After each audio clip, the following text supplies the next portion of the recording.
Hi guys, kain po tayo. Ayan, lunch time po and then kain po tayo. Ito yung foods ko. Ayan, egg na nilagyan. Healthy foods. Kaso sinamahan ng cook. Yeah, yun. Pero ngayon lang naman ako nag-cook po guys. Ito na nga yung pinakamaganda excitement sa lunch. Oo nga, kung mapapansin nyo guys, napakalaki na talaga na sinubo ko niyan. Dahil hindi ko na talaga kaya ang gutom. Dahil nga sa dami ng mga pasyenteng na-assist ko kanina. At marami rin akong mga pasyente na hindi ko alam kung saan sila pupunta. Kaya naman tinulungan ko sila. At dito ko nga bumawi na malakas na kain para naman may energy ako pagdating sa mga harap ng pasyente. Piling ka parang ayaw ko na kumain. Parang busog na ako. Pero sige na. Mayroon na. Ito kayo natin.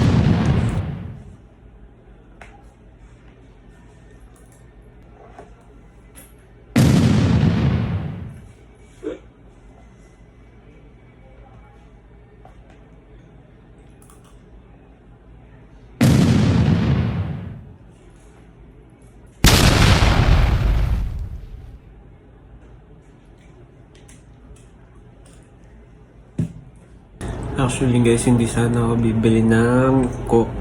Kaso nga lang wala yung naiwan ko yung baso doon sa misis ko po and then sa bahay namin.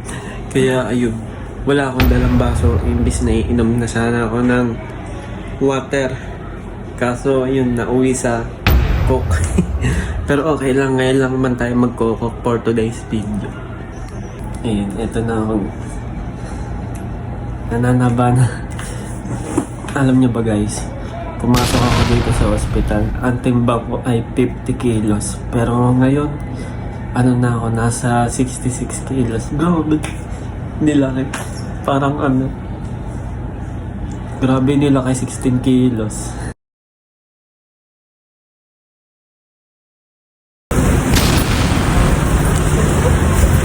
Sambasa tayo guys. Yelas, sabay. Pauwi na tayo ng trabaho guys. Pauwi ng bahay pala, hindi trabaho. Baliktad. Grabe, parang ayoko na umuwi. Pero sige lang, tuloy-tuloy lang ang saya. Yan guys, lang guys. Pero bike pa rin. Pauwi na tayo ng bahay. Grabe. Yes, malapit na nga pala ako makauwi, pero nga pala naisip ko nga pala na lagyan ng langis yung bike kasi nga ay nag-iiba na nga ang kanyang direction, kaya naman kailangan na talaga nito agad na malagyan ng langis.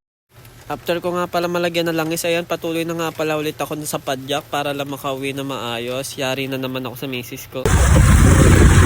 Pauwi na.